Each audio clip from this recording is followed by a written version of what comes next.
Mama's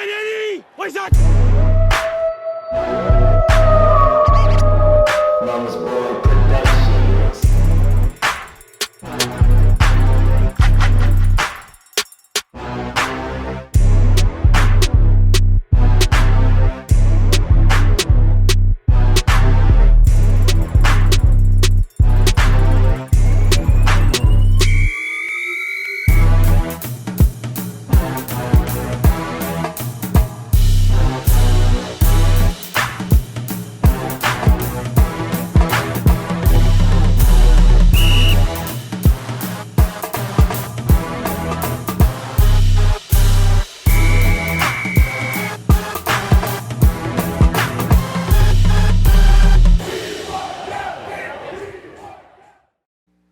We getting to it? We getting to it? Hey, we getting to it. Welcome back to Street Scores. It's your boy Rico, giving y'all that July 12th edition of Redskins Report. Let's get it. Now, first, with Redskins Training Camp coming up soon, I figured that I'd help y'all out and do y'all one solid and give y'all the training camp themes and corresponding dates. People attending the training camps at the Washington Redskins Training Center in Richmond, Virginia can get in for free, but you still need to get a fan pass / e-ticket to get in, which is a link I've included in the description of this video. And here are the events and themes. I'm not about to stop the video for a whole 10 minutes for y'all to read this and memorize this, so go ahead and pause the video if you care all about all this and all of that. There's also a lot more information in an article link that I've also included in the description of this video that, you know, if you want to read more deeply into this, and it goes way deeper into each day and each thing. If y'all care that much, y'all can click the article and go into that. Otherwise, this video gonna be 50 minutes long. I done put y'all on game. Y'all welcome. But we gonna move on to the next segment. After James Harden done got that bag from the Rockets with his $228 million contract through the year 2023, ex-Redskins Terrence Knighton went on a rant about the inequality of pay amongst NFL players compared to NBA players. Terrence Knighton said Aaron Rodgers should be making more money than James Harden. Tom Brady should be making more money than Stephen Curry. I could name another 30 people that should be making more than Harrison Barnes. that man Harrison Barnes done got exposed, boy. But that's hilarious, though, because it's slick true, especially the Harrison Barnes part. That man over there making 95 M's over 4 years with a max deal while averaging 19 points, 1.5 assists per game last year. And those stats are way better than his career average, which is but it's crazy. That's tragic. The Mr. Omar voice from Everybody Hate Chris. Tragic. Over there spending Dirk Nowitzki's money. But that's a whole nother debate on a whole nother channel or something. But Terrence Knighton, I feel you. Football players are not paid equally in comparison to basketball players. Football players have more demand and punishment put on their bodies, resulting in shorter careers, which is less years that they're receiving them professional checks. But even though the NFL makes more money than the NBA as a whole, the NFL does have 2 more teams than the NBA and 41 more players per team, which equals 1,336 more players that need to be paid in the NFL than the NBA. But with all that, even though NFL contracts will never catch up to NBA contracts, the NFL owners can definitely distribute more money amongst its players. There's definitely more money that the owners can give its players. The salary cap can definitely be raised if the owners weren't sharks. And speaking of who deserves more money, Jamison Crowder is receiving more praise on the internet. I mean, this is almost every Redskins report I'm seeing articles and podcasts talking about him. His potential is crazy, which is crazy for a football player from Duke in the first place.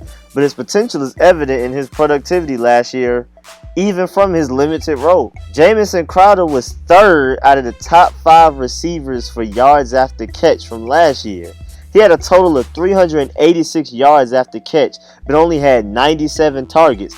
Julio Jones above him with 388 yards after catch, and Devontae Adams above him, who had 389 yards after catch, which is only 3 more than Jamison Crowder.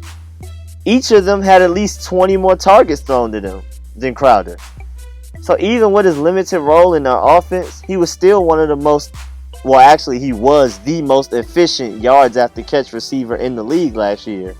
And wait till he gets an expanded role. It's over with for these defenses. They won't even be able to handle his speed, for real. And speaking of speed, the great Darrell Green has been ranked the 8th best athlete in NFL history by Bleacher Report. This man, who was known as the fastest man in the NFL for most of the 80s, spent his entire 20-year career with the Redskins after he was drafted with the first round 28th pick. And it's crazy too, because he was known as one of the fastest players in his early 40s. That don't make any sense. He was known as the fastest man in the NFL, chasing down the likes of Tony Dorsett from behind. Hawk down. Y'all got to see the clip. I can't show it, but here's a picture of it. And he finished his career with 54 interceptions and 6 touchdowns, 2-time Super Bowl champion, 7-time Pro Bowler, and 4-time first NFL team. Definitely one of the best and memorable players in our franchise history. Shouts out to you, Darrell Green. You put in that work. Speaking of putting in work, our offensive line is receiving a lot of praise also. Our offensive line ranked 11th in the league, which I feel like is some hate. We were better than that, actually. I only feel like the Raiders O-line and the Cowboys O-line were better than ours definitively. But there's reasons why I feel our O-line is up there with the best. First of all, physically, we have the 5th heaviest O-line in the NFL and the 3rd highest body mass index in the NFL. Size and intimidation matters a lot in this league. You need size and strength to be effective. Second, awards-wise, we had 2 Pro Bowlers on our O-line last year, in Brandon Sheriff and Trent Williams. Only 5 other O-lines in the entire NFL had 2 Pro Bowlers on the same line. And that's the most Pro Bowlers from the O-line from our team in 1 year since the legendary 1991 team. Third, Trent Williams. That's it. Just Trent Williams. That's all I got to say. According to PFF's calculations, Trent Williams was the highest rated offensive lineman last year, the 6th highest rated offensive player, and the 10th highest rated player period in the NFL. Y'all better get hip on a game if y'all don't know. Fourth, the creator and groomer of this current legendary Cowboys O-line, Bill Callahan, is on our side. Callahan's 3rd season with us is coming up, and his O-lines from other teams tend to perform best in their 3rd season that he's coaching them. So it looks like we headed to a dominant O-line season. Hopefully he can work some magic and somehow get Sean LaValle and Spencer Long to actually block some folks and let Kirk Cousins do his job.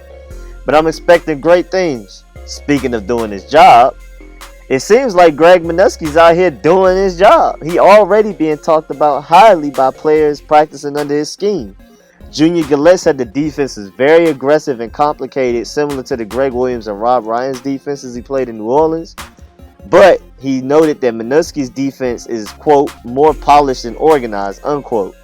And with the talent on our roster and Greg Minuski's potentially dominant defensive scheme, taking risk and putting a hurting on people, our defense has the potential to not only surprise people, but lock people up and rank amongst the best.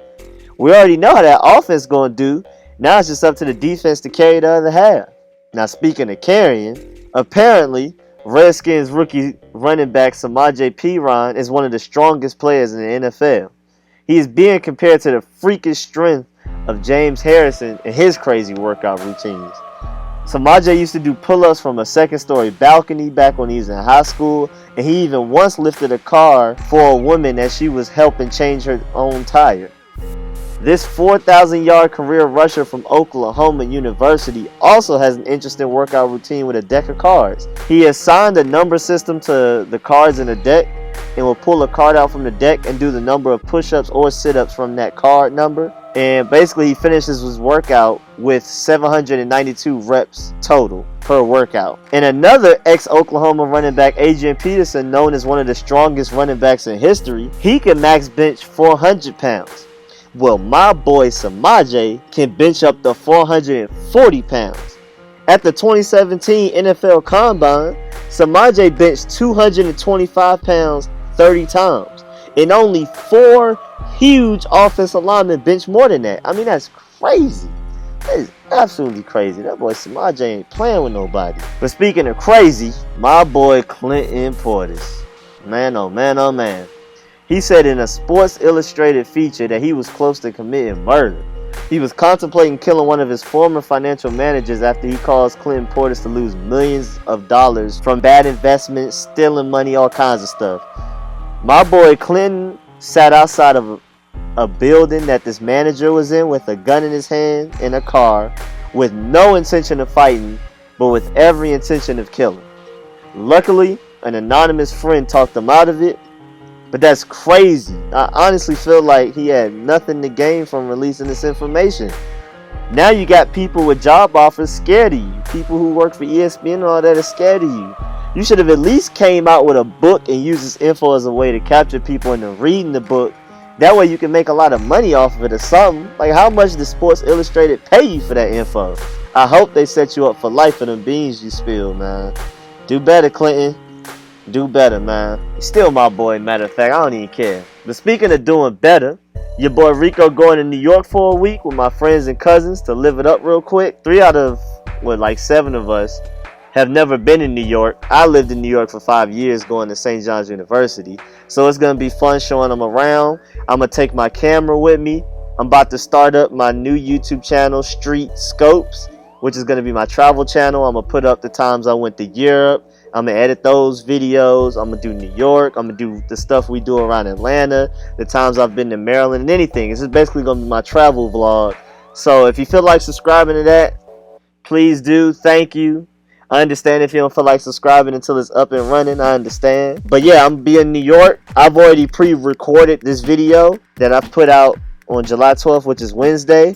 And I promise when I get back, I will have a video out by next Wednesday. But anyway, in the meantime, make sure y'all Dolemite fake punch that like button, favorite, subscribe. I'll subscribe back. And most importantly, comment and share. And please like the videos. Liking spreads my videos all around YouTube. Is basically like sharing it, but you're also showing love at the same time. But again, thank y'all for the support. I'll catch y'all later. I'm out.